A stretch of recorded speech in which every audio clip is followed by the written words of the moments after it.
I'm just ensuring that it is started. I think it's still loading just a little bit on my end, so folks would give me just one more minute to get us started here. While that's going, I can go ahead and do just a general introduction. I know we have some new members joining us today, so welcome to those of you who are new. We look forward to learning more about who you are, and we're excited to have new folks on this team. Just to let you know, my name is Gabby Magana. I'm from Harder & Company Community Research, and I am the neutral facilitator for the Stockton CSC meetings. I'm joined here today by my colleague, Jem Marasigan, who's supporting tech and other roles, as well as my colleague, Dr. Amy Ramos, who's also supporting tech and other important roles for today's meeting. So welcome. And as always, we'll get started with a couple logistics here today. This is actually the 30th CSC meeting for this group, so pretty big milestone for you all. And as always, we'll review some logistics that are important for us to get started. So as you know, it's important for us to track CSC member attendance. It helps us to know who's here and facilitates the stipend program piece as well. So in order for us to do that, we really appreciate if you're able to support us by renaming yourself using the naming convention listed up here. If you do need some support with that, feel free to chat to any of my team members, either Jem or Dr. Amy, as well as any members of the AIR District. We're happy to help you rename yourself. But the naming convention for CSC members is labeling using the letter CSC at the beginning of your name. If you are a resident, you can use the letter R. And then for other participants, agency or otherwise, I encourage you to use AD or CARB for those agencies, P for the general public, and any other affiliation for other specific organizations that wish to affiliate with those organizations. So just note, if you have any issues, we can help you. And for attendance tracking purposes, we may change your name during the meeting if it is necessary. A quick reminder, I know that we've been on Zoom for quite a while, but it's still helpful sometimes to go over some of these things for folks. So for those of you who do join by calling in through the phone and also join through a computer, it is really helpful if you are able to join both of those audio channels so that you're showing up as one person. So in order to do that, you can click on the little arrow next to the audio microphone image at the very bottom of your Zoom account, and you can link both of your audio files. If you do need support with that, let us know. We're happy to help with that as well. And then we do have interpreters joining us for ASL, but not other languages today. But do know if you wish to have interpretation in any other language, you can let us know at the agenda setting meetings, and the AIR District does coordinate that process. And then one more reminder for CSC members, displaying the naming convention one more time in case it's helpful. Also, quick reminder that CSC members who are a part of the stipend program must participate for 2/3 of the meeting duration, which is around 90 minutes to be eligible. So if you are joining, some audio etiquette is really helpful for us as well. So we ask that you please stay on mute unless you're speaking. This helps to reduce any audio feedback and helps us have more clear communication channels with one another. But we do appreciate your patience if there are less than ideal audio settings happening at different moments. If you do wish to speak, please use the raise your hand feature on Zoom. If you're calling in, you can use *9 to raise your hand, and same thing to lower your hand, use *9. And same thing actually with mute, you can press *6 to mute on the phone and *6 to unmute once again. And reminder again, staying for 75% of the meeting if you are a part of the stipend program to be eligible. These are the group agreements that we have for the CSC member that you all have identified in your charter. So I'm going to review these briefly to help guide today's conversation. We do ask that you focus on solutions and opportunities so that we can have a productive dialogue as a group, really letting everybody participate. So if you tend to be more shy, I encourage you to step up. And if you tend to be more vocal, noticing when to step back so that others can contribute. We really want folks to be able to share their thoughts in a way that is respectful. So ask you to please note that it's okay to disagree, but let's be empathetic with one another and try to hear each other out. Since we have a limited amount of time together and a lot of things to cover, it's important that we keep comments brief and to the point. This allows enough time for everybody to participate. And just note that as facilitators, we may intervene at different points to kind of move the conversation along if it is necessary so that we have enough time for all of the items in our agendas. Similarly to another ground rule, if you do have a disagreement with somebody's ideas, really attacking the problem and not the person, and respectfully challenging one another's ideas. And then finally, seeking common ground. It's important for us to find consensus to make really big, important decisions for this community. So finding the shared values really helps us to achieve the best results as a group. So we encourage you to do that as well. On today's agenda, we have a quick icebreaker today and the new member welcome, which is really exciting. We'll also be reviewing the action items tracker as always. We have an air monitoring update, a couple of standing updates from the various subcommittees and some agencies, and then some wrap up and next steps. So with that, I'm actually going to stop sharing my screen and I'm going to pass it over to Jess from the Air District for some welcoming remarks. Thank you, Gabby, and welcome all. My name is Jessica Olson. I am the Director of Community Strategies and Resources with the Air District. And I am so excited, as Gabby just mentioned, to welcome so many new members today. We will all get a chance not only to interface with them during the icebreaker that we are about to have, but also to have them introduce themselves on an agenda item and a little bit later in the meeting. So I just want to welcome all of them. And then of course, as always, thank our gracious and really helpful and productive co-host, Margot Prowse. I think this is the third time you've co-hosted, is that right? Or maybe second? It feels like this is something that Margot is just really great at, and she provided such great feedback and such great support. So I just want to thank you, Margot, and I'll pass it to you and see if you have anything else to add for our meeting today. Thank you. I always have to find the unmute, so bear with me. My name is Margot Prowse, and I'm a resident in the AB617 boundaries, and it's good to be on this committee. I want to send a special welcome to all the new members. It's exciting to have you come on board and that you're joining us. What we're doing here is just so very important for our community and the health of our residents. And we work hard to try and pull together on this.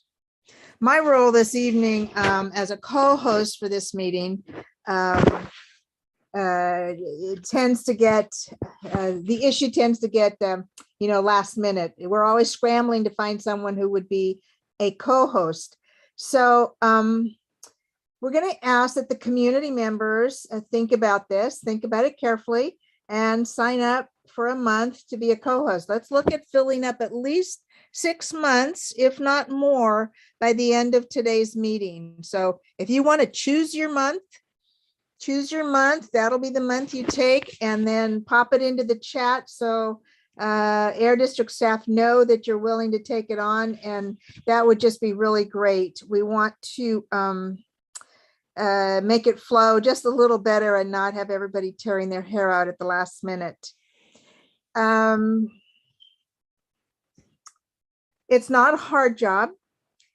We have Air District staff who handle so much, and we have the harder staff who handle so much, and it just makes it really easy. So please don't be stressed about taking this on.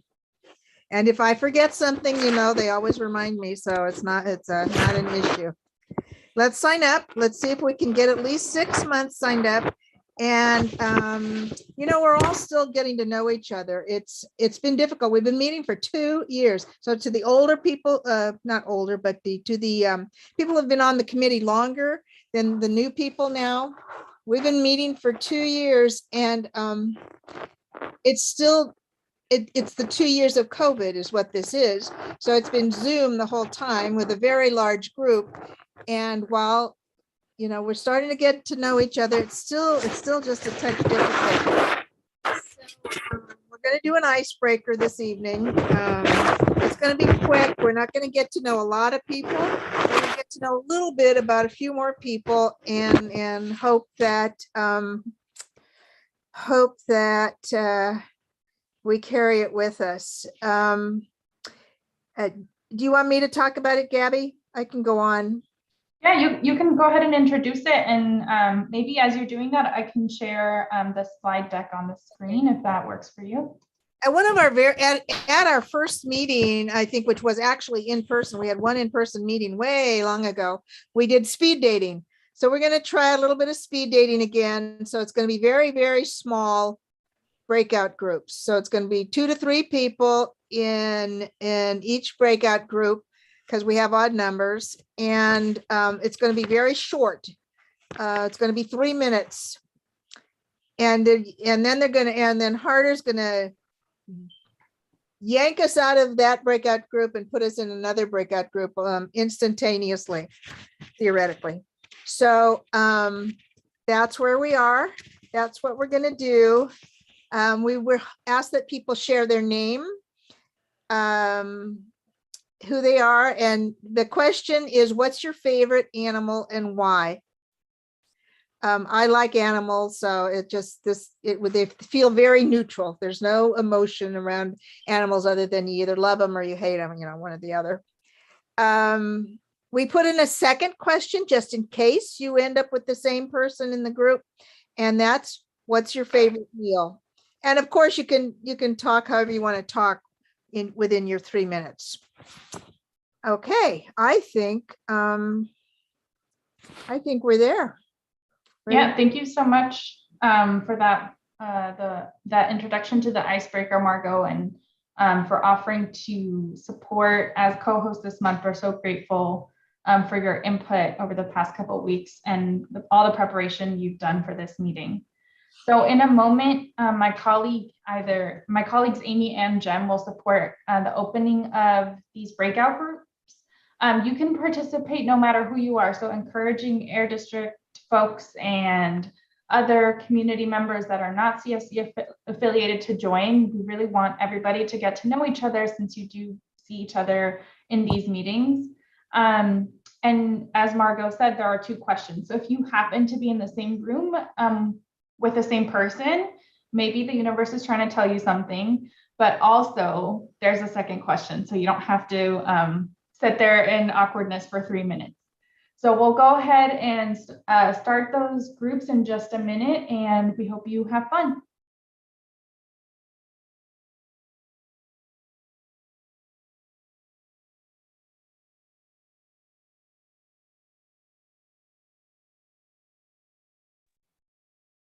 Dr. Eugene, you should have gotten a notification to move to room 4. And Stacy, you also have a notification on your end to move. Interpreters, you can stay here, or I can put you in your own room so you don't have to be waiting. So it's up to you. If Douglas shows up, then I'll move you again. Thank you. We'll probably just wait here just in case Douglas shows up, then we can interpret that transition as well. Just FYI. Thank you. Thank you. Thank you.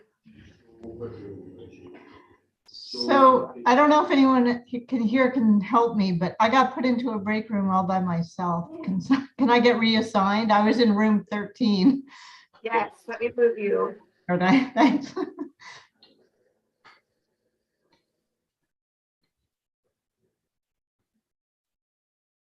The other person, that's weird, Susan. Okay, I will. Oh yeah, the other person didn't join is what happened. Oh, Yeah, Stacy's right here, but I'll go ahead and put you in room 12.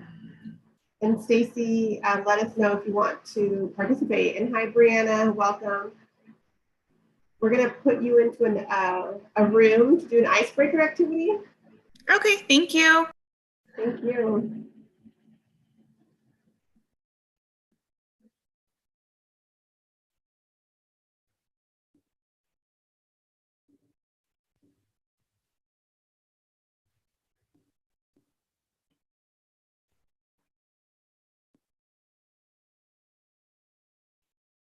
We go find her because now she's gonna go to her own. I see. I was gonna ask you, did you set the timer for 3 minutes? Okay. And then maybe for the next one, we should just do groups of 3 so that people aren't alone.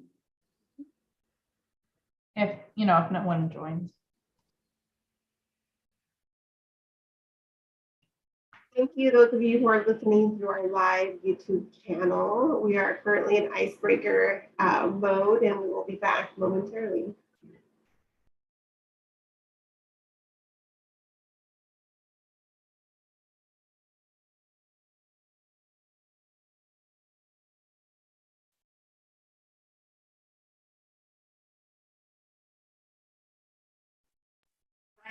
Ending now, so they'll come back. And then I'll reshuffle. Great, thank you, Amy.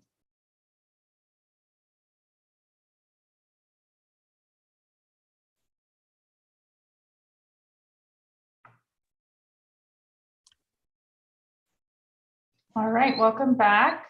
We'll go ahead and start round 2 in just a minute. It's very likely that you got cut off this first round. So maybe this helps to give you a sense of a flavor of the pace in which you should, hopefully by now you've rehearsed your favorite animal and it didn't change. And so yes, 3 minutes, so very speedy, and we hope you're learning something new about your fellow attendees of the CSC meeting.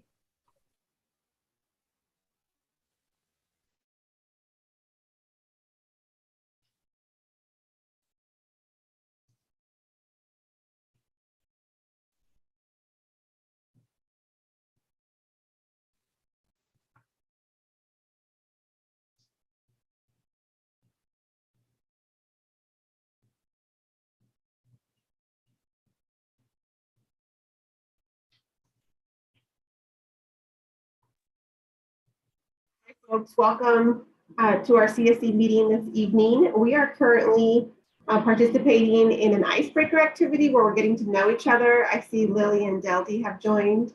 We have 2 minutes to do this icebreaker. Happy to put you in a breakout room, or if you'd like to wait 3 minutes, happy to have you wait here as well. I'm good hanging out here in the main room. Thanks, Delty. I would like to participate if you don't mind. Sure thing. We'll move you right in. And Delty, there will be 2 more rounds, so you'll get a chance to talk to folks in the next rounds of this activity. Oh, that would be good. I didn't want to just dive into something already ongoing, but the next round, sure. Sure. And the question is, what is your favorite animal and why? So if this helps to give you some time to think about it. That's an easy one. Thank you. Yeah.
Regina, I think you might have just been joining just a minute ago. Just to let you know, we are participating in a breakout group activity at the moment. The question is, what's your favorite animal and why? And there will be 2 more rounds. So hopefully you get a chance to join those as well.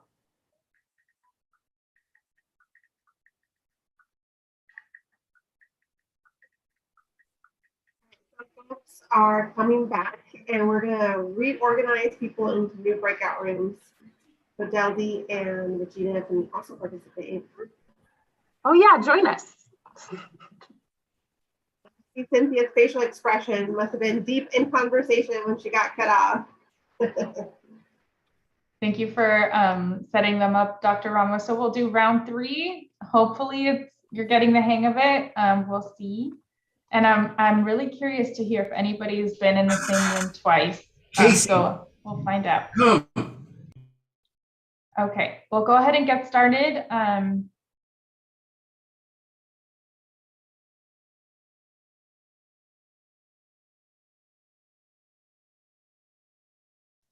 just wanted to check if Douglas is here, but it looks like they're still not here.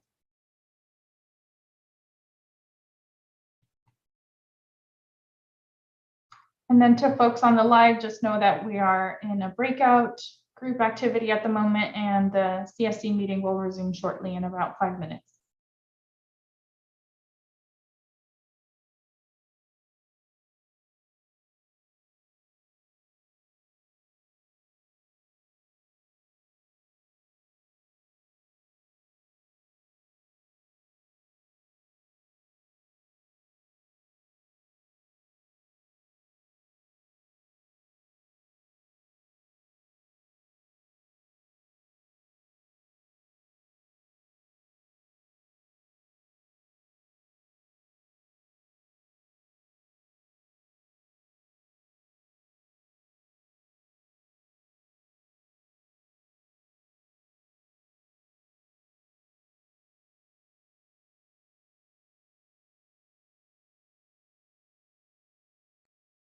Interesting to see the randomization because there's a couple AD folks together.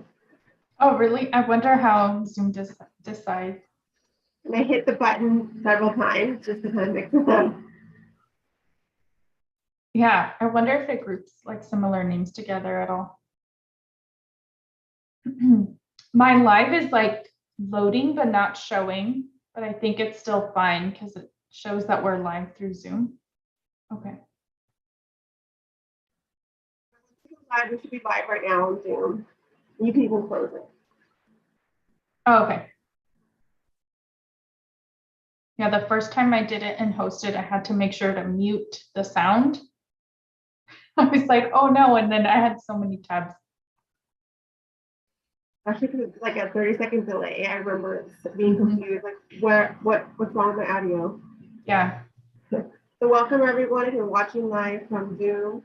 Our CSC members and public members and local officials and statewide officials are participating in a breakout session, trying to recreate what we would have if we were all in person.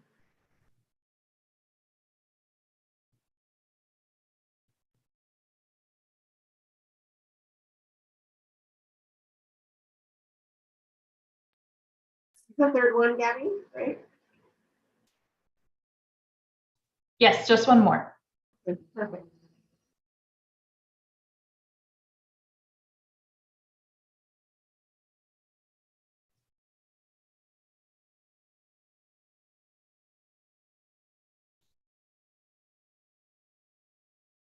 Welcome back. We made it through round 3. And we have one more round going on for you all. So we'll go ahead and set that up and send you back into another room.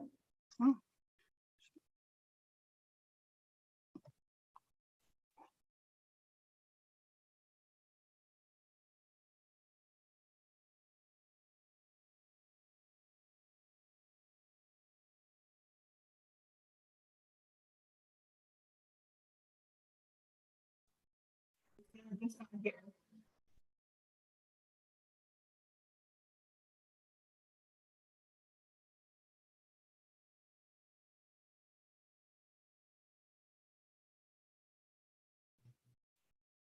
Hi, John. I'm not sure if you just, oh, they're connecting to audio.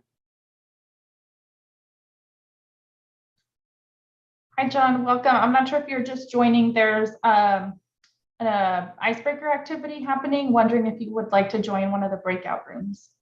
Oh, I just got kicked out. I was just in a breakout room and they were trying to bring me back and kick me out. Oh, I see. I see. We can send you into a different room. Thank you, John. Let me know if you get if you don't get it.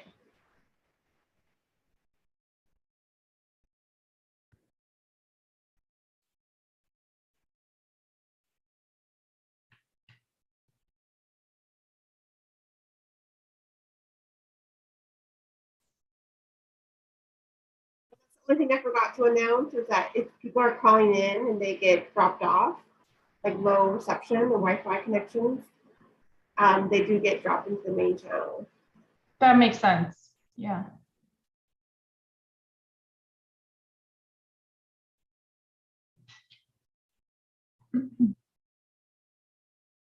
Looks like folks are having fun every time they come back.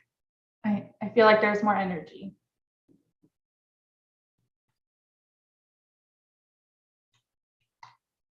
And then quick reminder to folks who are joining live, just so you know, the CSC members and members of the public and other attendees of the Stockton CSC meetings are currently in an icebreaker activity. So the CSC meeting will resume in just about 2 minutes.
Welcome back, everyone. We hope that that was fun and we hope you learned something new. And hopefully you're a little bit more awake now. You know, you had to keep track of when the time was going to run out on you and make sure you remembered what your favorite animal was and all those fun things. So we do have just about 1 minute before this activity closes up. So did want to open it up if anybody wants to share something, something funny they learned, something new they learned. Would welcome that at this time before we transition to our next agenda item.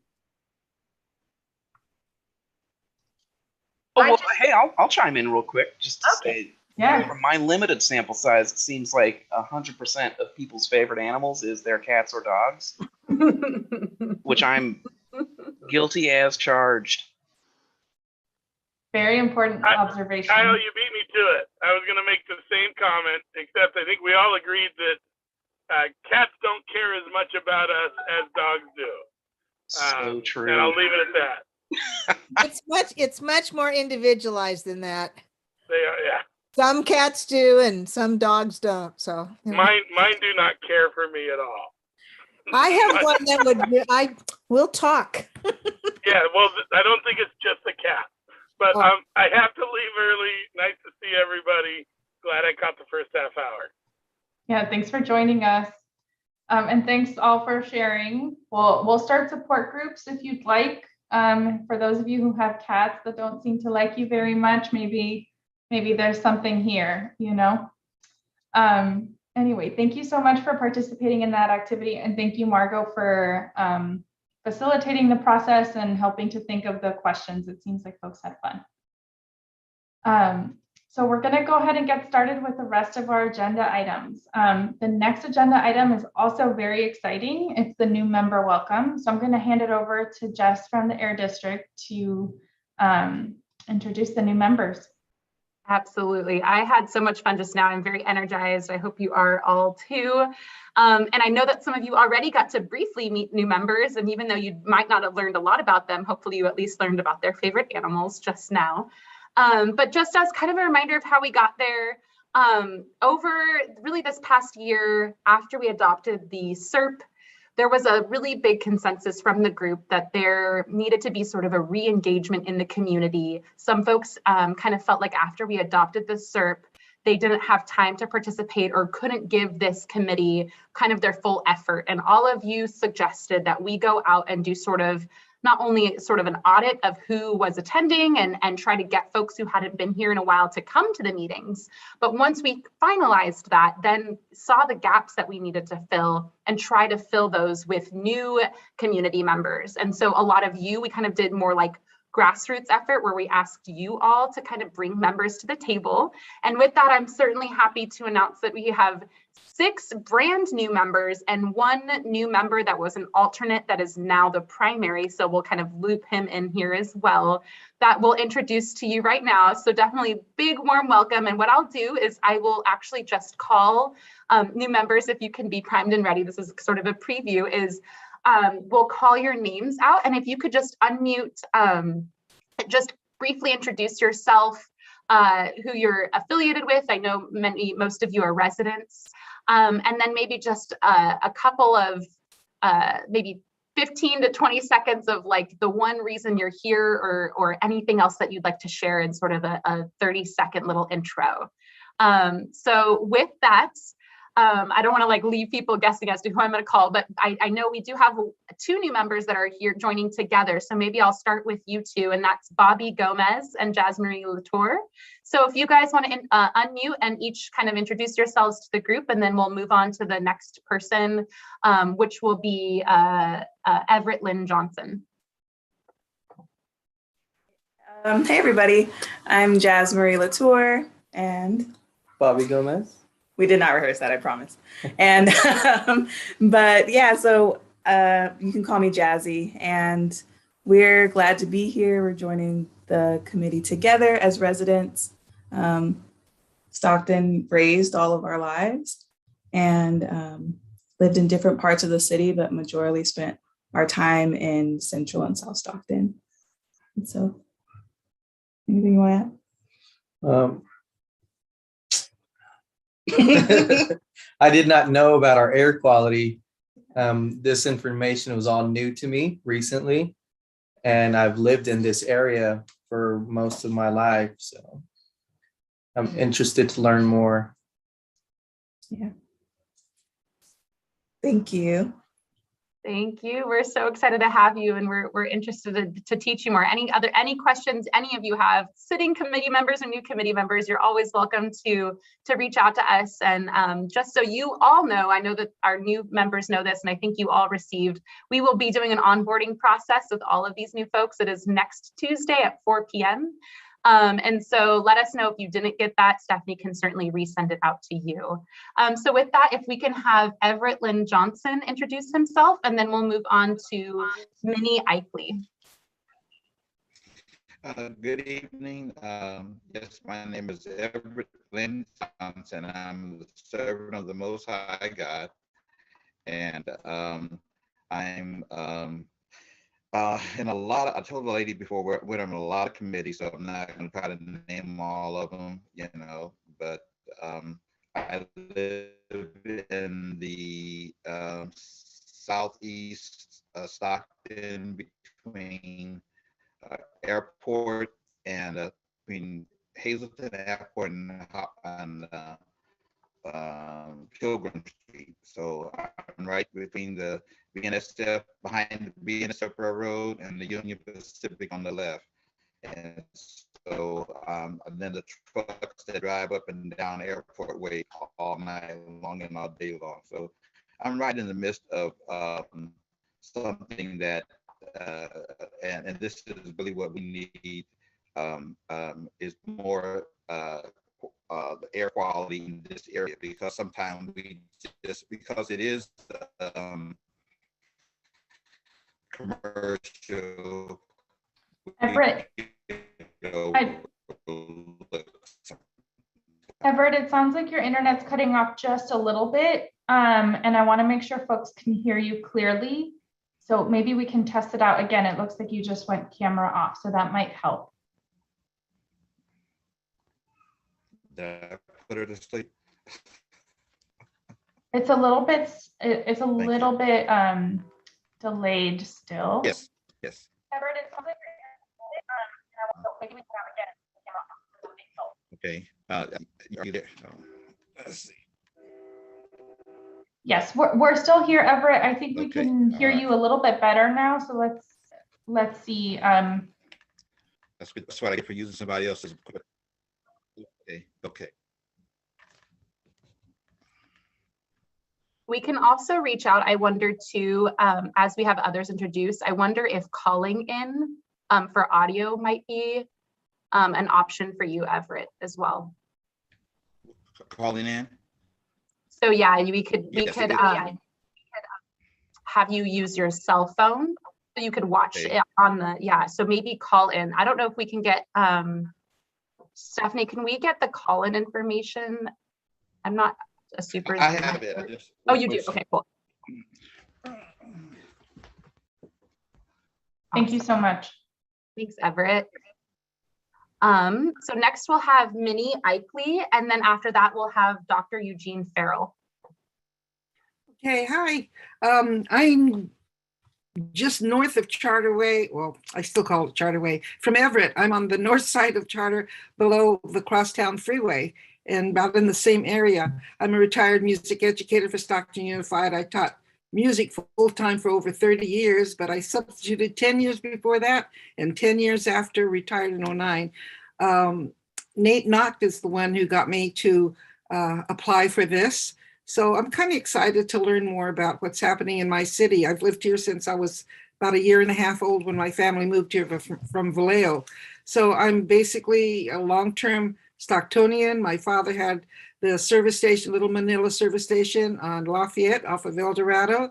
And I used to run around downtown when I was young all the time until he passed away when I was 12, he passed away. And so I'm very familiar with the city, and we moved back, my husband and I moved back here to take care of our aged parents after he got out of the service, and we raised our family here. So Stockton means a lot to me, and this group means a lot to me.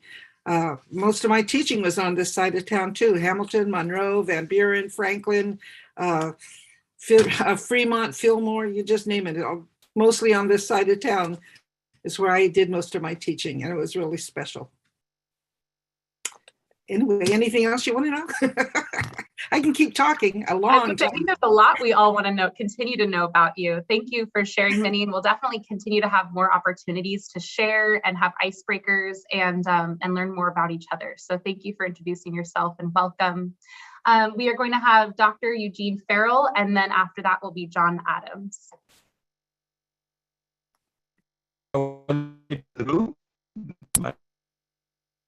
Dr. Eugene. And Dr. Eugene, it sounds like there's some audio issues. Can you hear? Yeah, we can't hear you very clearly. I'm also wondering if it would be possible for you to call in. Oh, you can't hear me? No, You can hear me? The audio is quite delayed. So we can hear your voice, but it's very hard to make out the words that you're saying.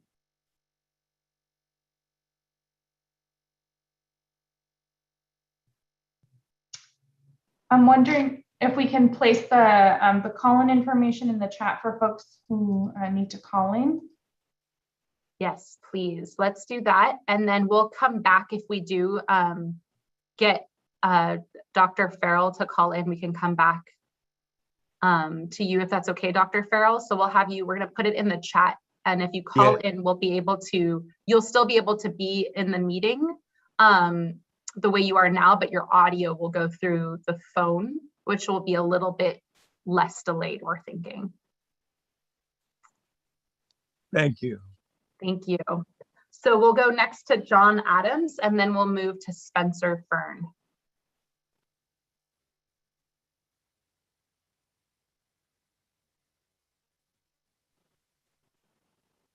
And John, if you're there and can unmute yourself and introduce yourself.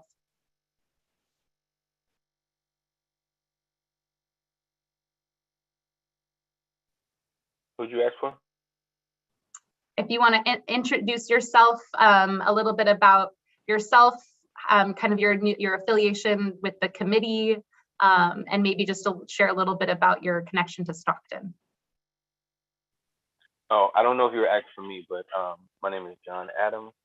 I am a resident of Stockton, also a member of the African American Chamber of Commerce, a parent, a husband, a entrepreneur in space, community activist, community worker, and I wanted to, my interest, well, actually, it was Brother Leonard Seawood that introduced me to the opportunity, but I have always wanted to set roots in Stockton and become an asset to the city, because I want my space to be a healthy space for my children and the generations that come after them to be able to take advantage of. I remember when we were able to go outside and come back in when the lights on.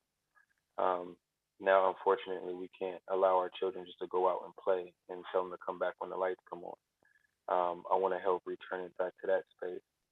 And going green is one of those processes. So I'm definitely interested, and I'm excited and interested to see how I can add value and also how I can receive new information to help. Thank you. We're excited to have you. Thank you so much, John. Next, we'll go to Spencer, and then we can try Dr. Farrell again after that. And everybody hearing me all right? Okay, cool. Hi, everybody. My name is Spencer Fern. I am with Restore the Delta. You guys might have seen Mariah here before. I'm the one, kind of the new person replacing. Started working with Restore the Delta in November of last year, so I'm still kind of new around here, but I'm working as the science coordinator looking into harmful algal blooms on the water, which definitely have an aerial impact as well. So that's why it's kind of nice to get a perspective from both the water and airborne agencies. And essentially just a little bit about myself. I grew up in Stockton, currently live in Stockton, went to college in Monterey in New York for a year. So kind of have perspectives of different locations, and then just it's hopefully being able to be a part of this process will help bring the change we need, and hopefully solve this HABs problem too, because I think it's a big issue that needs everybody to tackle it. So thanks for having me, and yeah, that's a little about me. Thank you, Spencer. And just to follow up for everyone, one of our charter amendments that we made last summer was to make sure we had an onboarding process, and that wasn't just for new members, but it was also for any new alternates brought into the process. So Spencer is going to be a part of that onboarding process with us as well. With that, I want to just double check or see if we can check in with Dr. Farrell one more time, and then kind of wrap up and move on to our next item, and thank, of course, everyone who's introduced themselves so far. Dr. Farrell, are you able to connect? I'm working on that to get this connection. Can you hear me? Way better, yes. Yes, I'm here in the Stockton area, and I'm concerned about the train, other air quality in the South area. So this is why I'm interested. While I was in the Bay Area, I worked with the air quality back in the early 2000s. Around the Bay. So this is a interest that I have about air quality control. That's Great. Thank you so much, Dr. Farrell. We're so excited to have you and all of your expertise. And then one more time, I don't know if Everett was able to reconnect, but I know it was a little bit choppy, and we'd love to, if we can get another quick intro from you, Everett, and try to test out the audio and see if it's a little easier to hear you. Okay, can you hear me now? It seems better. Okay, all right. Again, I want to thank you for welcoming us in, and it looks like it's going to be. I just wanted to say this. I know all of us are very busy, and we do a lot of stuff, and we're only one person. We can only put 100% in one thing at one time, but yet we divide ourselves up and do things that are needed, not only for us but for our community and for our children, and that's the thing that we do. And I just wanted to thank you and for allowing us to come on and be a part of this, because it will save lives, and that's our greatest goal, is to save lives. Absolutely. Thank you all. Thank you, Everett, and everyone who shared a little bit about themselves. Like I said, hopefully this is, or I know I should say with certainty, this is not the last time we will share a little bit with each other and about each other. We definitely, like I said, have that opportunity to get to know these community members more during the onboarding session, which everyone is welcome to attend, although it is primarily directed at getting our new members acquainted with everything we've done so far, which seems impossible in 2 hours, and we know it is impossible, but trying to set them up the best we can for success and jumping right into this process. So with that, I want to thank you all, welcome you all, and I will pass it to Gabby for the next agenda item. Thank you so much. And yes, welcome to all the new CSC members. We're very excited to have you here and look forward to seeing you all every month. The next agenda item is the action items tracker. So this is the standing item that the Air District reviews. And so it's really just reviewing action items from prior meetings and providing an update to the CSC members on the status of those. So I'm going to go ahead and pass it off to Stephanie from the Air District to provide that update. Thanks so much, Gabby, for that introduction. And like Gabby said, so Harder & Company will be compiling action items throughout the meeting and share them out at the end. And then kind of between the meetings, we'll work to kind of address these action items. So I'm going to share my screen and show kind of how you can access these action items. And they are on our Stockton main page. So if you click here, follow up on CSC meeting action items, you'll be directed to this table that tracks them. And just to orient the new folks, this tracker is broken up into 2 sections. We have items that are still pending that folks are working on, and then items that are completed.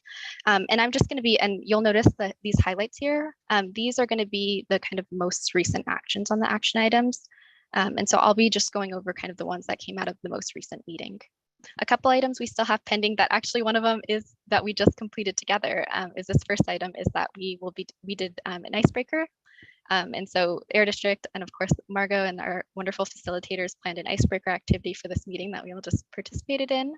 Thank you all for that work. And then these next 2 items are related to developing an informational session from the Office of Environmental Health Hazard Assessment, or OEHA, regarding air pollution health impacts. And this information session will be provided in the onboarding training that's happening on March 8th from 4 to 6. All CSC, like just mentioned, all CSC members should have gotten this invitation, but if you didn't, please let me know and I can go ahead and forward that again to you. And then moving on to some of the more recent completed actions. And we will have an air monitoring update on this, so this is an early preview, but this first item here is the Air District was seeking new locations in areas C and D that were willing to co-host air monitors. So we have good news regarding this. In Area D, a PM 2.5 monitor was installed at California Water Service Building on East Lafayette. And then in Area C, the Air District is working with California Water Service to install an electrical outlet at the water tank at El Dorado and Clay Street. In this next item here, the Air District will send out invitations regarding the onboarding process. Again, we did send this out. Please let me know if you didn't get that information. These next 2 items, 29.9 and 29.10, are related to the Air District creating a more visual representation of what's going on with our air monitoring, with putting up our community air monitors. And so Chai from our air monitoring team will be showing a new table that was developed that's hopefully more visual. It's got a map and a table to show kind of progress on our air monitoring implementation. And then finally here, this item right here, 28.2, is related to the Air District working on outreach plans. As programs become available, their project plans become approved. And so the Air District is continuing to work with the outreach subcommittee, which we'll hear an update from later today on these outreach plans. And then if you want to visit the outreach subcommittee website, you can access that here. Does anyone have any questions regarding these items? There's one question in the chat, Stephanie, from, oh, it looks like it's just been answered. It was from Debbie, so I'll just read it out loud for folks who don't notice the chat. So Debbie had asked what's going on with the CEQA regulations workshop, and so Jessica informed folks that there will be. I do want to clarify. My answer was oh, that's right. I believe that's a question for Scott. So I see Scott unmuted. Yeah, I was going to just actually drop something in chat, but for those of you that were interested in the Sequa workshop series, actually, as it became, that we are trying to pull together in response to the survey we sent out to folks. I have continued to try and find different sources for the different types of content you are looking for us to provide.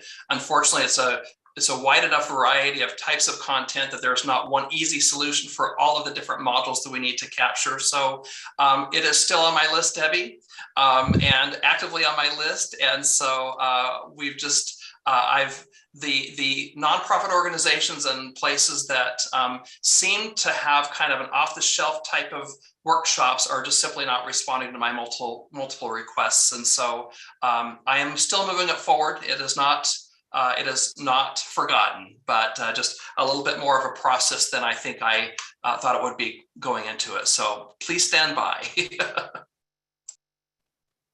And Jess, you have your hand raised. I did. I had two last second additions that I wanted to offer while I had related district personnel on this call. Is that two more things that weren't direct action items, but something that we talked briefly about in an agenda setting meeting that I wanted to capture here is that we have now started and we will continue to publish quarterly enforcement summaries. So they are quick summaries. They are located on the website. I will, Stephanie, if you can drop the link to just the reports page, and I will show everyone what that reports page looks like, so you all know where to find the summaries, and they will be at the link that. So the link that Stephanie will share will go to this page. It can also be found all the way at the bottom, reports and document archive. We now have quarter 3 and 4 of 2021. You can see our annual one that we presented several months ago that summarizes all the way through 2020.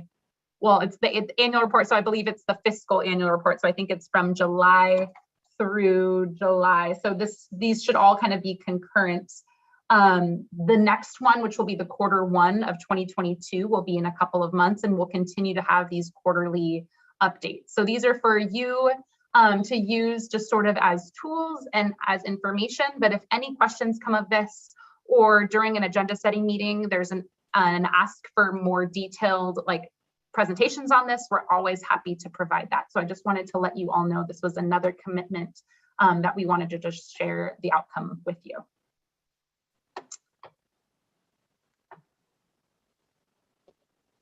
Thank you for that. I'm just going to check to see if there's any more questions on the chat, and it looks like we don't have any more questions. So with that, we can transition to the next agenda item, which is the air monitoring update. So I'll go ahead and hand it off to the Air District for that.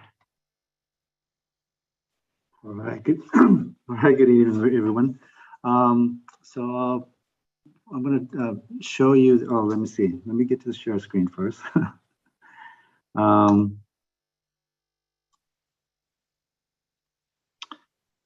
So can you guys all see my screen here? We can see it. Okay.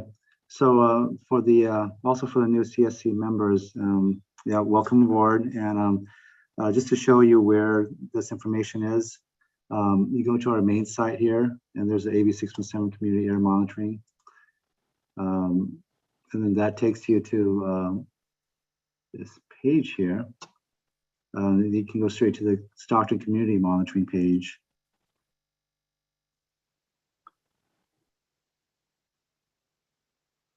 Usually it's usually much faster than this, but through Zoom, for some reason, it takes a little bit of time.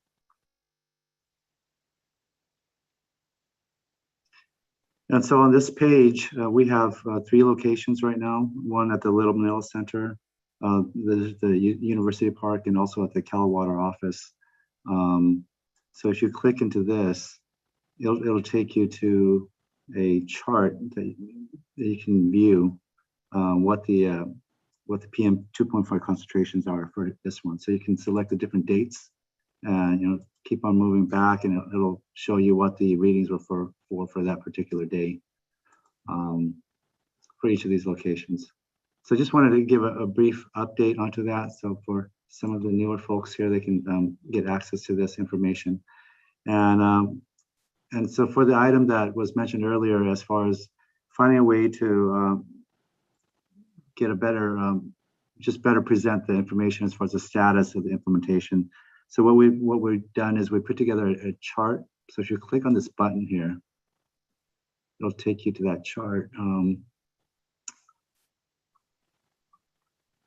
So there's a table and also diagram of where each of these monitoring locations are at and what type of monitor is at each of these locations.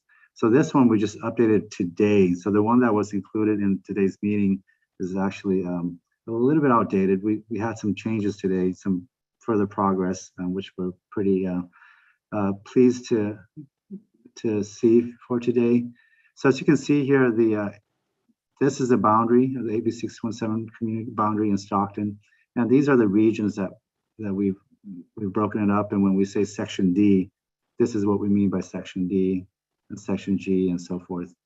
And so this, and then each one of these, they represent a different type of air monitoring equipment. So you can see, like for this one here, these are just straight on PM 2.5 monitors. And then we have the trailer and all the different types of pollutants that it's capable of monitoring. Then of course there's the card monitor. That's the regulatory monitor that is located up here at the University Park. And so just a very brief update into as far as where we're at right now. At the Hagen Museum, we're just waiting for the electrician to install the outlets. At the edible schoolyard project, that's where the trailer is going to be at. We are also waiting for electrical quotes from electricians on that, and that will be a little bit more work, because we're going to have to potentially get a connectivity for electrical from the edible schoolyard project location, go under the street and then out to the other side. So it's a lot more work on that one. But then University Park, that's up. That was up since October of 2021. The water tank location, which is located right here at El Dorado Street and East Clay Street. Today, we just got that installed. So some of the staff is actually still over there or on their way back. And so that unit is up and running, and hopefully in a few days or by early next week, we'll get that data up and connected onto the website so that you can get access to all of that information. And then the California Water Service at Section D here, that one was installed on February 16th.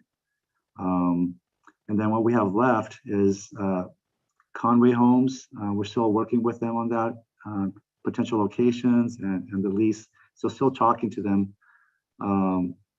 And then there's also the Taft Community Center. That one is has been a little bit more of a challenge in getting some traction on. And I know we've talked about it a few times of trying to reach other individuals onto it, but we have not been able to really get any response back, or as far as moving forward with installing a monitor at this location. And so far right now, if you see section F right here, what we have, and actually this was the first monitor that was installed, was actually at Little Manila Center, and thanks to Matt Holmes, and also thanks to Little Manila Center for allowing us to initially park our air monitoring van there so that we could commence air monitoring at Stockton.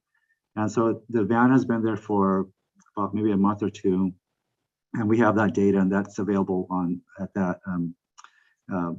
chart that I was showing earlier. But then with the van, there's other maintenance that we needed to do to it, and also repair some equipment onto it. So we've taken the van out, but we still wanted to make sure that we still maintain some type of monitoring there.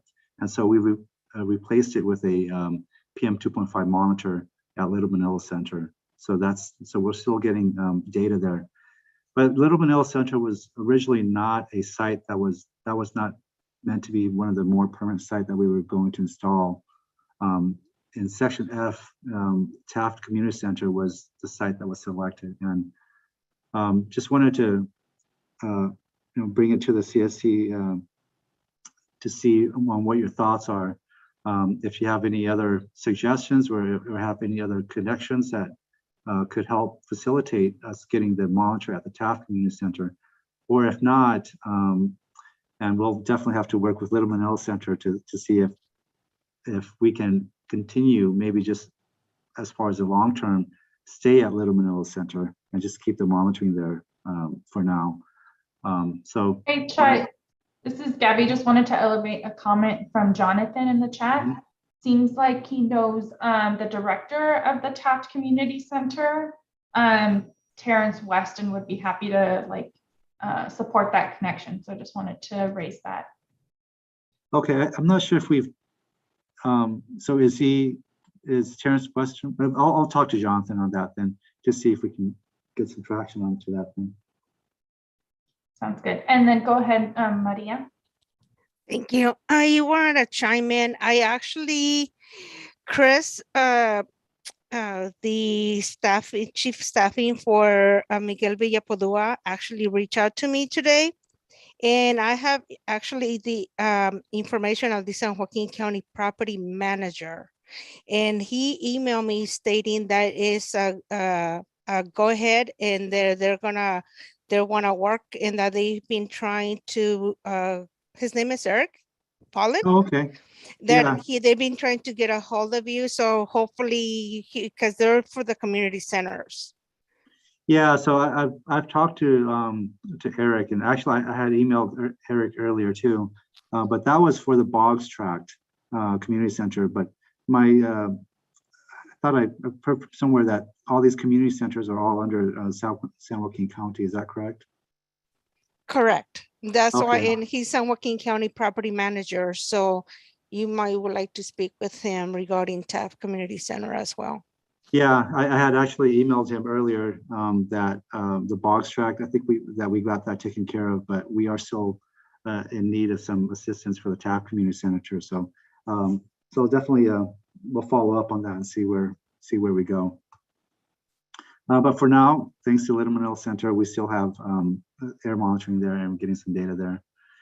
And lastly here, San Joaquin County Fairgrounds. So before we needed to make sure that there was some electrical connection, and I've been working with them. And today, our team just went over there and worked with the staff over there, and I think they have the electrical there. So it's just a matter of deployment. So I think it's going to be pretty quickly, maybe by as early as next week, that we could get the compact system installed at the San Joaquin County Fairgrounds. So really excited. I know we've been waiting for a while to really get to some of these locations and get things installed. And just the past month or so, things have really been falling into place. So yeah, we're making good headway and making good progress in getting all of this installed. And yeah, I'd be happy to answer any questions that you may have. Thank you for the update, Chai. So I think we have a comment from Jess. I just was going to also add that starting starting next month, although these meetings happen super early in the month, so we'll see about timing a little bit, but we're hoping that starting next month, we will start doing similarly to those quarterly enforcement reports. We want to start publishing quarterly, or at least providing quarterly updates about the air monitoring data and comparisons. And so we'll work, of course, with the agenda setting group to talk about placing that on the agenda. But at the very least, we will be publishing reports and posting them and sending them out to you all so that we can start, now that we have we're starting to deploy monitors, we can start really looking into the data. So I just wanted to offer that update. Yeah, thanks, Jess. Do we have any other questions? I don't see any questions in the chat, just a couple comments, but it sounds like the Air District is coordinating and following up for folks interested in joining the regulatory subcommittee. And yes, it looks like there's some excitement around the air monitoring progress. I have a question. I can't get my whatever that is, but I have a question for the San Joaquin Fairgrounds area. As far as the monitoring is concerned, they have the racing there, and they have the motorcycles there, and then they have the cars that drive on the road sometime there. So with the monitoring, have a difference between when they're not there and when they're there? There's a lot of driving that's that's going on. There we have the racing cars on the southwest side, and then southeast side, and then you have the motorcycles that runs into Airport Way, and then in the parking lot sometimes they do the speed racing. Yeah, so these monitors are real time. They're continually recording, so we will be able to see that if it occurs, and if the emissions are being blown towards that direction. Yeah, we will definitely see that. Gotcha. Appreciate it. Any other questions? All right, well, thank you so much for providing the update and for sharing the visual to go along with it. I'm sure it was very helpful for the CSC members to sort of track the different components there. Yeah, thank you. Yeah. So with that, we're going to go ahead and transition to our standing updates, and I'm going to hand it off to Margot, who's going to sort of facilitate this section of the agenda. Hi, yeah, I'm going to have a little bit of a preface. Could you put on the screen the agenda? I just want to talk a little bit about what we have here. Sure, 1 second. You can do it, Gabby, since you're facilitating. Thank you. I got you. Yeah. So we have, for all the new people that are here, we have ongoing subcommittees now dealing with the various issues that are coming up. And they're meeting regularly, and they're starting to bring their work back to the main CSC. And I just want to point out to the entire group how important it will be to try and review the agenda. And because when the subcommittee has submitted some work for all the CSC to contemplate, it really will help for us to have read it ahead of time. If you can see under the trees subcommittee, there is that blue highlight where it says project plan. That's a plan that it would have been helpful for people to review ahead of time. I'm going to ask the staff to figure out a way to let people know that there's more review than normal on this, because I mean, I was in the committee, so I know what was going on. So I know I've seen the plan before, but I'm not sure if I would have chimed into that just by looking at the agenda. So food for thought. Okay, now that I've ranted a bit, let's start with the trees subcommittee. And if the lead for the trees subcommittee would unmute themselves. I'm actually going to interject just briefly before we hand it off, if that's okay. So as Margot mentioned, for the tree subcommittee, they are presenting forward one of their project plans. And just wanted to provide some context here about sort of the process for approving these plans. So after reviewing the charter, we know that one of the first things we should do as a group is ensure that there is enough space to get feedback or identify support for these projects. So really seeing if the CSC members have any concerns about the project, and seeing if CSC members are on board for the project. So if there's no objections to the project can be approved. And if there are challenges in reaching consensus, we can attempt to use other strategies in the future. So just wanted to provide that context as you hear the update from the tree subcommittee leads. So thank you for letting me provide that information, and I can go ahead and hand it over. And with that, I know that Matt introduced himself in the beginning and had to take off, and I don't see Clifton here. So I am happy to provide, but I would love it if there's any other tree subcommittee folks that can support or correct me, just the update from the tree subcommittee. So if there's no objections to me, maybe providing a brief update, if that's okay with everyone. I don't see. But yes, please interject if I miss, or Mary Elizabeth, if you wanted to even. Yeah, no, Jessica, could you pull up the report as you're talking about it? Yes, Thank you. absolutely. Thank you, Mary Elizabeth. So as mentioned, so this is by way of brief background for those, or just review for others, but certainly background for the new folks. Several of the measures that are in the Community Emissions Reduction Plan require us to go to CARB with project plans. Now, this isn't the specifics on how we are implementing a project, but rather the general outline of what we want the projects to look like. And in this tree subcommittee, which has been meeting very regularly for the past several months, there was an effort over the past 2 months to take the district's draft and provide a lot of input and comments and updates. This will then go to the California Air Resources Board for approval. And once approved, in the meantime, we will work together on sort of the next steps, which in this case will be an RFP. This is a very long document, so I'm just going to show you how long it is. I do not expect you to be a speed reader.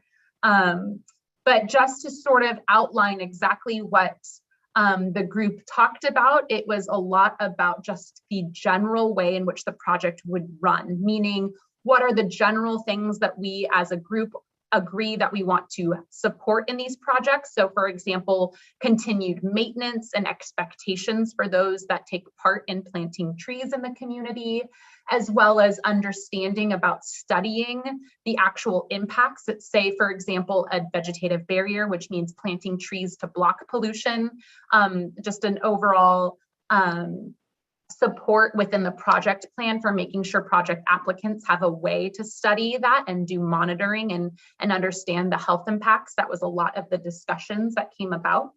But overall, the subcommittee rather came to a consensus. Just sorry to interrupt. No problem. Sorry, it's Dem. Would you mind zooming in just a bit so folks can Absolutely, and if folks want to, Thank no you. problem. If folks want to see this, I can, maybe if it hasn't happened already, people can drop it in the chat. But maybe I'll go back up to the top, which is certainly the most pertinent high level information. So essentially the subcommittee and the way that these subcommittees are intended to work, this is just really our first practice at it, and I'm sure we will get better over time, is that these subcommittees do all of the detailed work, and that we then want to make sure as subcommittees that we push things forward with sort of support from the full CSC. So today, the tree subcommittee is just making sure that there aren't major objections to moving forward with the project plan that's attached here. And I am certain, although I am not the lead for the subcommittees, I know for almost certainty that there will be more decisions that will come to this CSC from that subcommittee, more specifics about the project when there comes a time to work together to recommend selection of project partners. I imagine will be a recommendation that will come through the subcommittee. So just to let you know, once again, this is just a high level kind of guidance that we will get approval from CARB so that we can get down to the details and get that. Once we have the details ready to go, we can get it funded. We can't do that without this high level project plan. So that's the main gist of it. As Gabby mentioned, I guess I can scroll down a little bit to talk about maybe the ongoing kind of the engagement that we've already done. But as mentioned, we are just looking, if there's no general,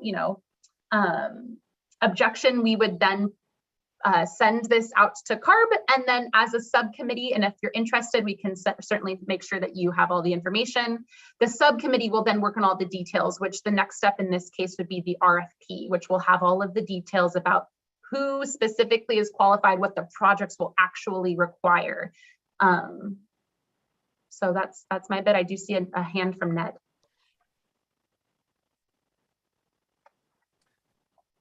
May I make a comment?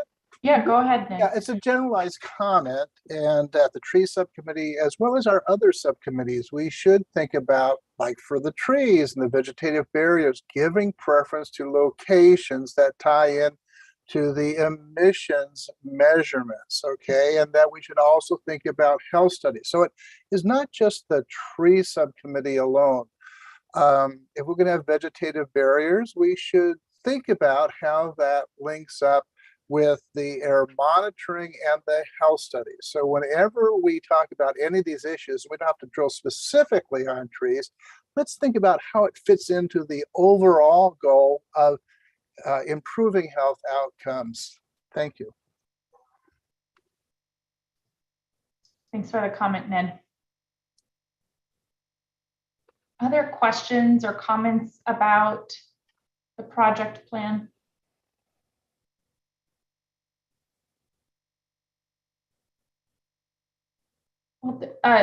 Yeah, go ahead, Jess. I was just going to thank, I know they're not here right now, but I know Elaine and others will help pass along. This is really kind of the first, it was our first subcommittee we really formed as a co-lead model, and thank them for the progress that we've made. And this is kind of a milestone to bring something back from a subcommittee, and definitely thank all the hard work. And I know there's lots of subcommittees we'll hear about moving forward that will continue to make this progress. So just thank you. And we're just grateful for all of the co-leads and all of their work. Thank you. Oh, go ahead, Margot, and then we'll go ahead and hear from Scott next, and then Mary Elizabeth. So Jess, what is the status of the plan at this point in time? Are we moving it forward, or do people need to review it, or what's the status? The status would be if there's no objections and that people just support and trust the recommendation from the subcommittee that's been working on this plan, then we can push forward and we would submit it to CARB tomorrow. And then we'll go ahead and take the comment from Scott and then Mary Elizabeth. Hi, Scott Wall with the California Air Resources Board, for those new members that aren't familiar with all the folks involved here. Ned, I was going to actually include this in my updates, but I thought because it was more timely to your comment, I would go ahead and raise my hand and discuss it now. After the last tree subcommittee, I did actually have a little bit of a check-in with my peers at our sister agency, the Office of Environmental Health Hazards Assessment. And they're actually the two reps that work on the AB617 program are in this meeting tonight. And so we were talking about kind of the approach that you were talking about as far as fence line monitoring, all of that stuff and the health studies. And I just wanted to offer up, and this is really to speak to everybody within the CSC that is involved in subcommittees, that if you can kind of plan ahead those kind of health effects topics, health studies topics, and get those on an agenda for your subcommittee, that we do have a commitment from our peers at OEHA that they certainly have kind of education, thoughts, background to contribute to those conversations, and they would be happy to actually contribute to those conversations as well, with some notice to join those subcommittees. So again, that's really more of a universal update for everybody, but Ned, because it was timely to what you were just saying, I thought I'd pop in right now and share that. Thank you. And then we'll hear Mary Elizabeth's comment. Yes, thank you. So there was quite a bit of discussion regarding participant eligibility that you'll find on page 3 of that document that was listed. And one of them had to do with the length of required maintenance. And so I just want to call your attention to the fact that this report here says entire contract period without specifying, what that length of contract was. And it was of great concern for several people that there be a commitment in that contract, which isn't spelled out here, but can be, but will need to be checked to make sure that it is included a sufficient amount of time to enable the establishment of those trees. And so the big concern was, that the trees are going to get planted and then not be maintained because there wasn't a commitment from someone. And so I just want to, elevate that issue to make sure that it is in the forefront of your mind that, the first step is to get the trees in. The longer haul, so to speak, is to keep the trees alive so that they can do what, they were intended to do. Thank you. Thank you for your comment. And to support Mary Elizabeth's comment,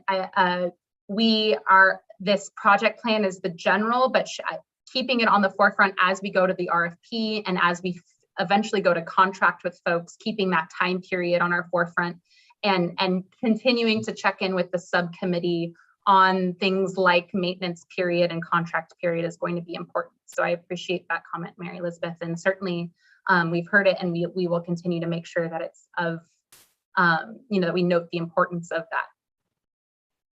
Okay, shall we move on then to the Indoor Air and Weatherization Subcommittee?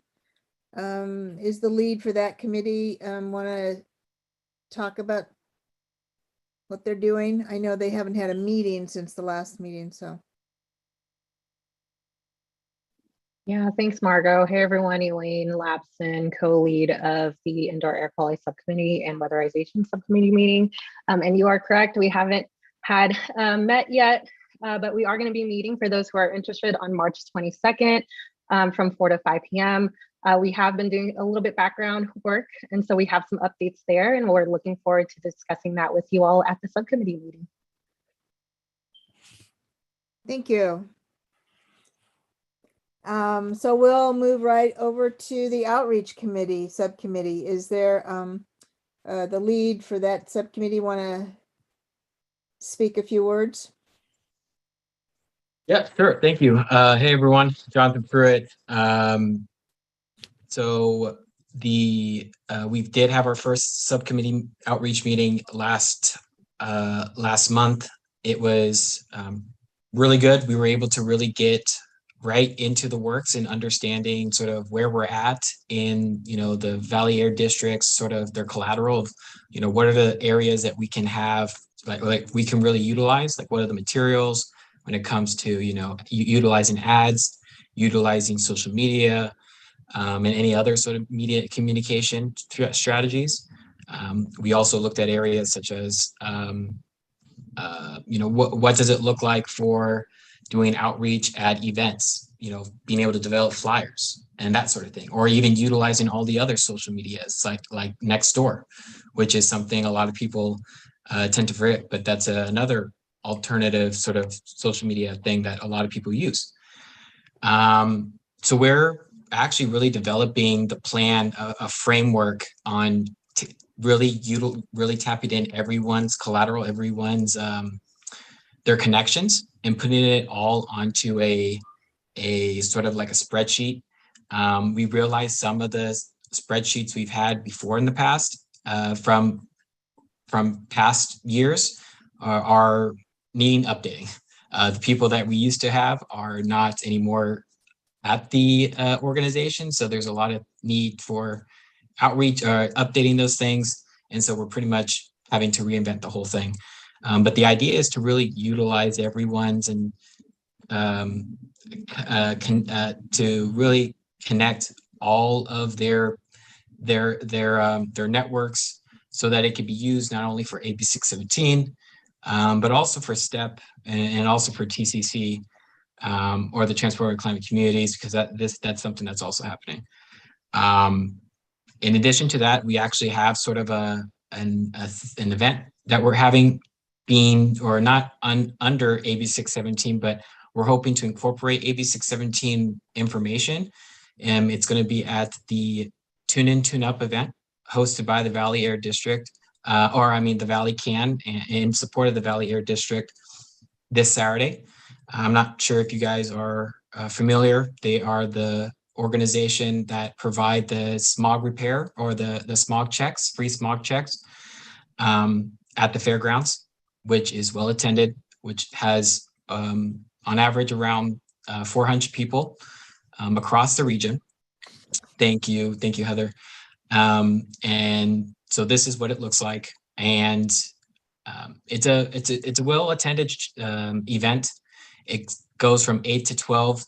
These flyers you will be shared after this meeting, so you can share amongst your community members, your networks. But do know that this is a free event, and we'll be providing information as well in regards to AB617. And what we're also going to try to do is use this space as like a pilot program to really get a feel as what it means for AB617 to host a Tune In, Tune Up event. The idea is to host hopefully one again at the fairgrounds, and then probably even others at certain locations that are hard to reach, at pop-ups. Areas probably like Bob's Track or areas like Taft. All we just need is working with a group of people to figure out logistics on space. Because that's really the biggest thing, is making sure that it's secure, it's safe for people to travel to, it's well coordinated so that people can come in and out. And so those are just things that were coming up in our heads, but I think we have a really good team. I have a team like Leonard, Brianna, and SB from EJCW. We've been able to do a really good job of trying to coordinate all the efforts and getting people to the table.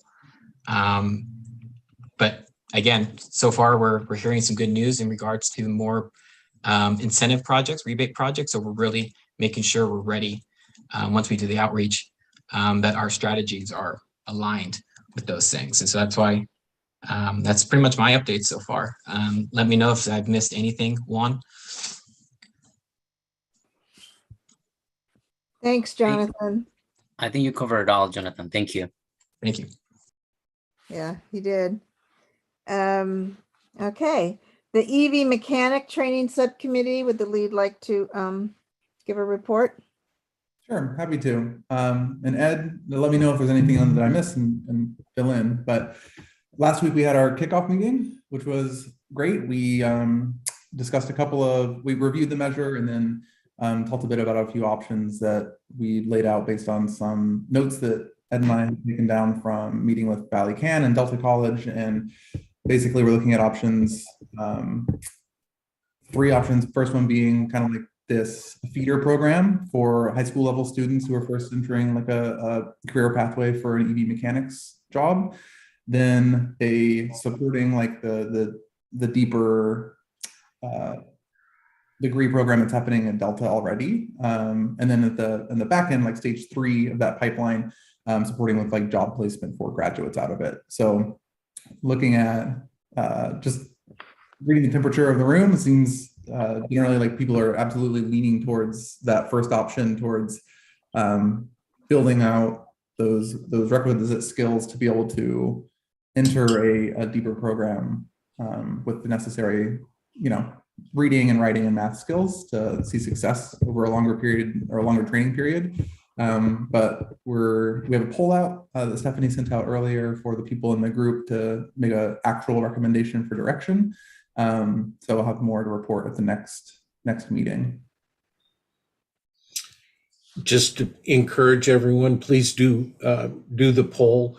We want to move this forward as soon as possible. Valley CAN has got a program set up that really will work well with what we think will work well, and we want your opinion as we move forward to get this going. as soon as possible. There's some real opportunities for training in young people. Jeff, I see your hand up. Is it regarding this? Yeah, it is. I feel like maybe we're duplicating efforts a little bit, and I need to kind of probably hook in with you and Taylor and just kind of let you know we're having the San Joaquin County Office of Education and others visit us probably monthly right now, looking at helping to develop certain curriculum. And we keep pushing like, hey, the biggest need is going to be for the zero emission equipment. We just don't have the mechanics and things like that. So I don't know if we could bring you guys to those meetings, or I could just redirect them at some point to you guys, maybe both, and just kind of be a little bit more aligned moving forward. I think that would be great. Yeah, let's chat. I would love that. Okay. And to add to that, Nate is also very involved with the city in some of their programs with the electric buses. So there's some opportunities here, and we're really looking forward to being able to provide a pathway for that in the future. Great. Thank you all. And I just wanted to note or just bring attention to a comment in the chat. So Mary Elizabeth asked if Valley can share more about their work. And Jess from the Air District shared that they had a town hall in December that's recorded and shared the link in the chat for those interested. Although I will offer that the co-leads, I am sure, are eager to bring Valley Can in, but I just wanted to share that as an additional resource, not necessarily say that's the only answer. So just clarifying. Thank you, Jess. And that YouTube is on our website, right? Our webpage? Or is it? Yes, it is on the actual, if you go to, and this is another just great little tour opportunity. Maybe I'll quickly take 2 seconds to just share. You go to subcommittee meetings here on the Stockton 617 page. You can either on the side here or just directly right here, go to meetings and other information for EV mechanic training. You can watch the recording of the meeting that Taylor just summarized for us. And you can also watch that recording that I just put in the chat. So thanks, Margot, for that reminder. Yeah. Great, thank you. So then we have other subcommittee progress and next steps. So do we have, is the algal bloom committee meeting? Is that? So I was going to have, Stephanie's going to share all of the other updates, but I do see Heather rose her hand, so I didn't want to, she was doing this too, so. Oh, sorry. I don't like school again. I was like, oh wait, no, there's a button for that. Hello, everyone. This is Heather. I was remiss when Jonathan was speaking, I had a flyer to show you and I did not show it to you. So what he was saying, we worked on, okay, now I've got too many things going on. We worked on a basic information flyer for to disseminate at the event this weekend. And so that's kind of what he was alluding to. It's our first chance to gather as interested outreach subcommittee folks and just see each other in person and just in general have a first conversation with the public potentially about AB617.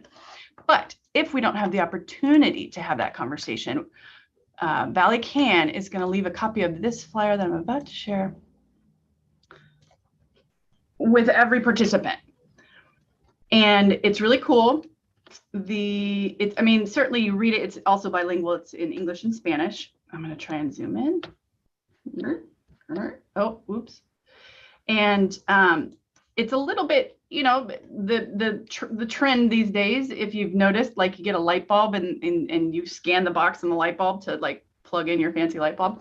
Everything has these QR codes, and you basically take any smartphone, most newer smartphones, and you use your camera and you take a picture of that little box with all the little dots, and it'll get you right to the website that we've printed on this flyer. So nobody has to go back and type it in. It's just a fancy little quick way to get it. But ultimately the goal, when they click on that website and go there after they get this flyer, hopefully we've got their attention, we'll capture potentially their email, phone number, name.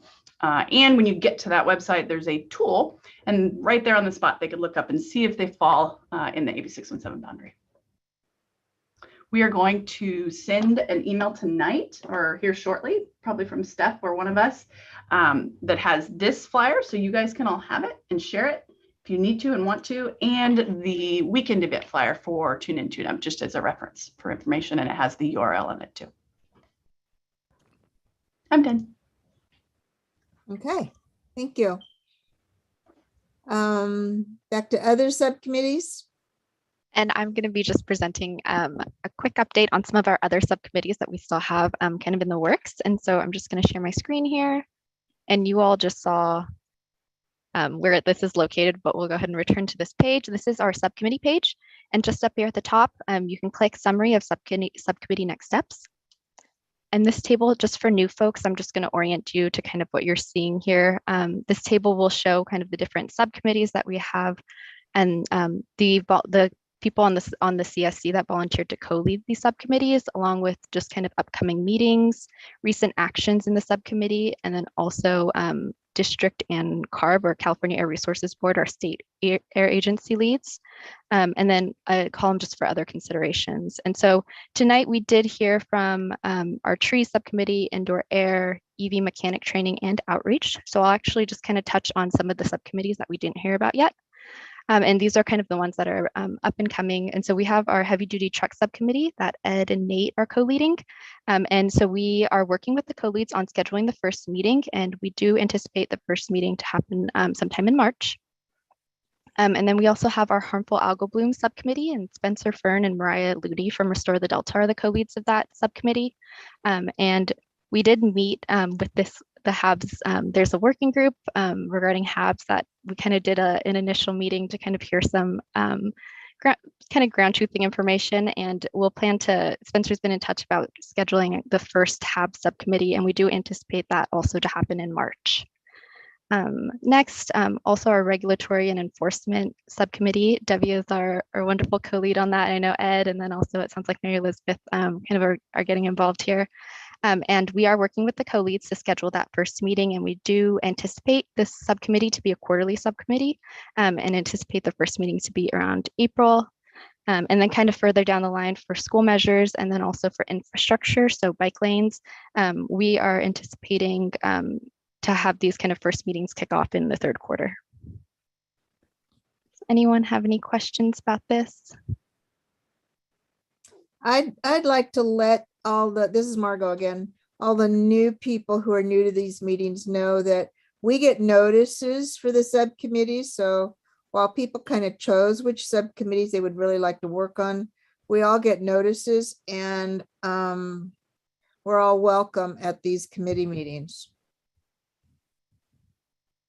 Absolutely, absolutely. So you might start to notice, especially for the new members, we were sort of gradually getting you into this process. So I think you are maybe, as of this week, now on the email list that will start getting all of the emails and all of the invites. So it is both, I would say to Margot, would you agree that it's definitely both like, yes, please, you're welcome at all, but we don't want to overwhelm you all, right? And so you have to go to all of them too. So I know it could look at that list and seem daunting, like, what did I just get myself into? Yes, there's no mandate, and it has to work into your schedule as well. So if you have a real interest in something, then that's who to connect with. Yeah. Okay. Do we want to go to other agencies now? How did we want to deal with that? Yes.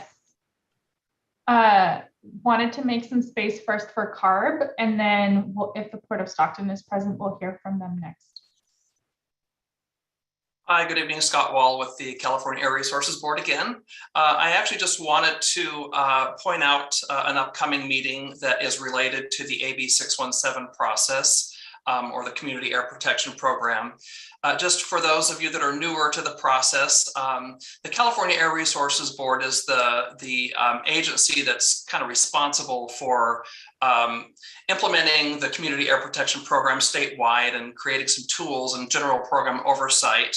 And as part of that process, the California Air Resources Board back in 2017, of the early days of the program, created what's called a consultation group with a variety of stakeholders. There's about 22 members of the group representing environmental justice organizations, local air districts, industry, academia, public health organizations, and local governments. And the consultation group does provide the opportunity for ongoing discussion about various aspects of the program, really from a more global level, and that really complements our additional public outreach efforts that include public workshops, community meetings, and discussions with individual organizations and stakeholders. So that's just a little bit of a preface of what the consultation group is. It's a body that that helps us to kind of give us input on the program and what needs to be changed and massaged going forward. They've recently been very focused on updates to the Community Air Protection Program guidance document, which is called the Blueprint. And have put forth a document with recommended updates called the People's Blueprint. And so the meeting that I've actually posted the link to in the chat on April 1st from 2 to 5 will be heavily focused on actually continued discussions about updates, kind of input to what they call the People's Blueprint that will help to inform the next version, if you will, of the statewide guidance document, the program blueprint that's used to implement the program. So just wanted to let you know that's coming up. Certainly opportunity for public participation. If this is of interest to you, please do mark it down and plan to join us. And that's really the only other update I have for today. Thank you. And welcome new members. It's great to see some new faces here. Thank you, Scott. And then if the Port of Stockton is present, we'll hear updates from you all as well. Yes. Hi, Gabby. This is Jeff Wingfield, Port of Stockton. So yeah, I just second that, Scott. Welcome to the new members. It's exciting to see new folks that are here, and I look forward to working with you and discussing port and community issues and potentially getting you guys out to the port to see some of the exciting projects that we're working on.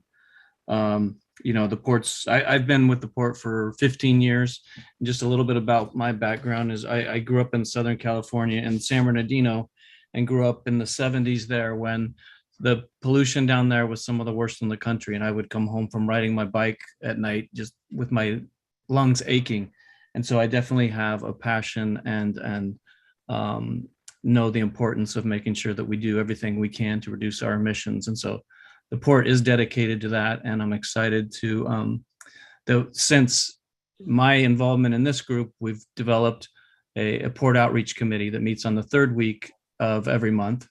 And that is really focused on developing a clean air plan, which will help guide us in the future. I mean, the port has already started with cleaning up a lot of its cargo handling equipment. We've replaced over 36 very old diesel heavy duty forklifts, light duty forklifts, rail car removers with zero emission, clean pieces of equipment that we got from a grant through CARB. We partnered with the ports of Long Beach and Oakland to do that. And it's been very successful. We're still kind of working through the kinks. We've also installed a lot of the infrastructure over the past couple of years to charge that equipment. At least right now, we've got 30 new pieces or 30 chargers around the port. We need more right now. So that's another focus point for us right now, is really putting an effort on finding additional chargers. One of our partners in this project that got 6 heavy duty lifts, SSA Marine, they're a stevedore at the port. They like the lift so much, they went out and ordered a dozen more. So things are moving, things are happening. We're working on locomotives, we're working on tugs, and that's actually the focus of this month's Port Outreach Committee is Harborcraft. We've kind of broken it down into different segments, whether it's locomotives, trucks, cargo handling equipment, ships, and we're going to continue to work through. And coming up this month is the Harborcraft, and so we've also invited Brusco Tugs, which is one of our tug companies, to come and talk about what they're doing, what they've done, potential partnering opportunities with the port. And so I'm excited for you guys to hear kind of what they've done and what they're talking about. So let me see if I missed any. I did want to highlight. So yeah, go ahead. Don't mean to interrupt, but can you want to just let the new people know how they can participate in the port meeting if they wish to? Yes, I will put my email for tours as well as let's see, for tours, as well as if you want to come and join the POC meetings, I put my email there in the chat. So please reach out. I'll try to make the tours as painless and fun as possible. We usually want to set aside about 2 hours because it's a large area. But I think it's pretty eye-opening to see some of the work we're working on. And one of the other focuses of the POC meetings is the traffic study that we just kicked off, and trying to figure out how we can get port traffic out of the Boggs Track neighborhood. That's a big focus for me, as well as our new port director. And so we are excited to get moving on that. So we will provide monthly updates on that. Pretty exciting. One of the new charging station that I like to always show, it's got solar panels. That was an add-on that we did with a project with PG&E. We were trying to figure out how much we were being charged for power from PG&E, and it was around $1,400 a month to charge the zero emission equipment. And since we've put the solar panels on there, we're actually getting a credit back from PG&E. So if we can continue to kind of push those things, and for me to be able to push that this equipment can work as well, or pretty close to as well as the diesel equipment, and we can also show cost savings, that's just huge opportunities for us to continue pushing, continue making strides and in progress to reduce emissions. Let me see. Harborcraft. One other thing, September, I think we did a coastal cleanup day with a few members of the AB617 group and a lot of other volunteers. And so we're going to try to coordinate something like that monthly. So I'll be pushing out opportunities for you to come and work with port tenants and employees and the community to identify areas where residential dumping is happening, or there's a lot of that going on out in the Delta along waterways that's impacting the area, the aesthetics, the water quality. And so if you know of any areas like that as well, or if you're interested in volunteering to come out, please let us know. The only other thing I'll touch on is we also currently have a grant with the California Energy Commission. It is to develop a medium and heavy duty zero emission vehicle blueprint. So it'll really be our planning document, and we've brought it to the POC meetings. We want to work with the group to make sure we get your great ideas. We don't own all the ideas, and so if there's things you want to get into that and participate, we will be reaching out to this group with that as well. And I'll take any other questions as well. I don't really have too much else. Thank you, Jeff. Not seeing any questions on the chat. So I can hand it back off to you, Margot. I think we just have any other agencies. Is that right? Right. We have any other agencies that would like to give an update on what they're working on? That includes anybody from the city that wants to do an update, or the county. Thanks, Margot. I'm seeing Jessica with her hand raised from the Air District. And I'm raising my hand because Margot, in her wisdom as the facilitator, was like, what about some quick district updates on some of the incentives? So maybe I'll just do that while if anyone else from the city or county had anything to add. So I was just going to share a couple of updates. As I always do, I like going, and I hope it's okay with folks that hopefully it's not too much of a whirlwind, but always coming back to the community page where you can find the things that we're talking about. I heard a lot during the last meeting about making sure we're visual in some of these updates. So hopefully this is helpful.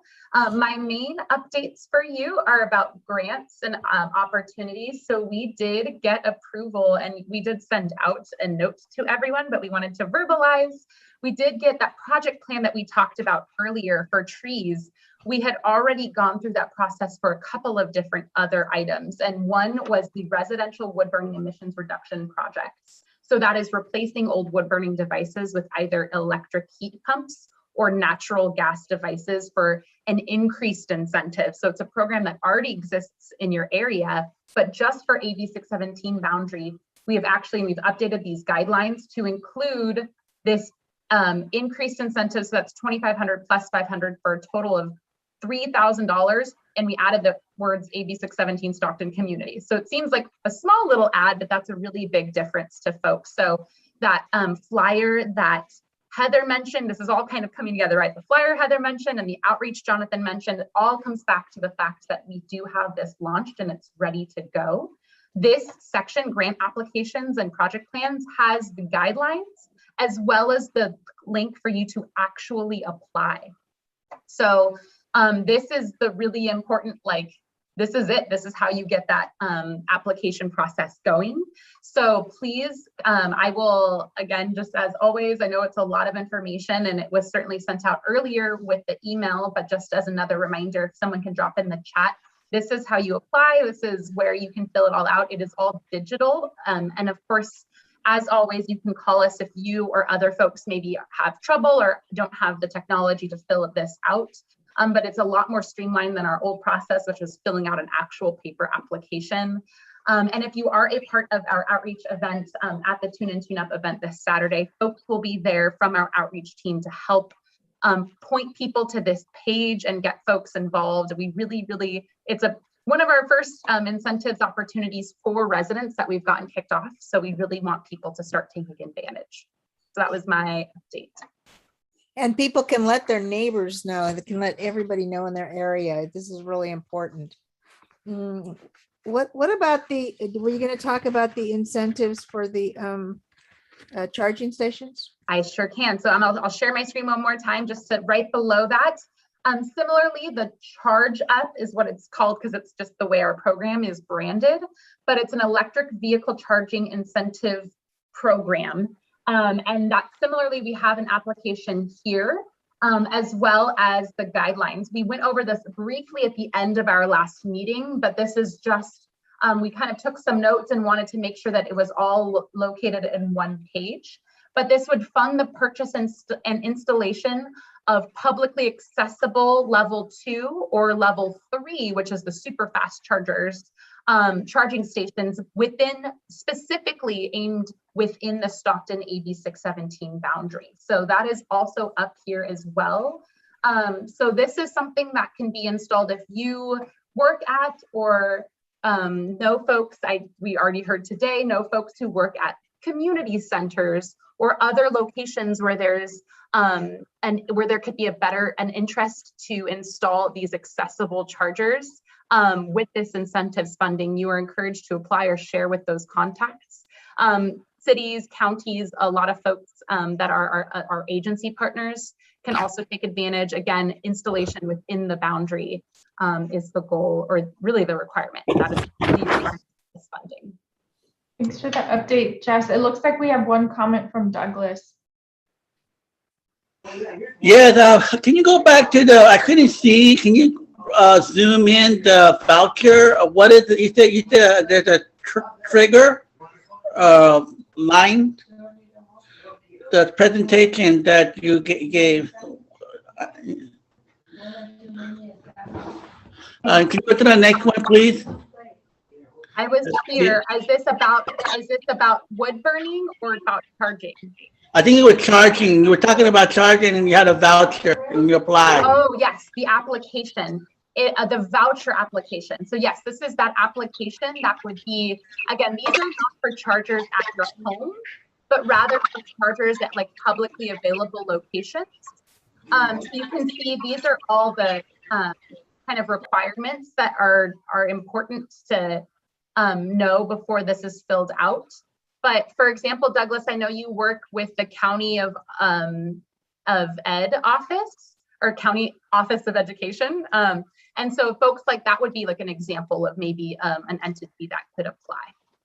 Okay, but are you talking about commercial like building that you could get incentive and voucher, or are you talking about a residential thing that people are? Oh no, okay. And maybe, I don't know if our incentive folks are still on, they might have hopped off at the end of the call, but yes, it is publicly available. So when I say commercial, yes, but it could be residential if it's like a community housing center or like an apartment building, places like that. Am I correct in that, Heather? Sorry, Jess, say that one more time. So I just wanted to clarify, this is not for like individual homes, but Douglas's question was like commercial or residential. So I was just clarifying that it could be residential in the sense that it could be like public housing centers. Correct. Yes. Right? Yes, absolutely.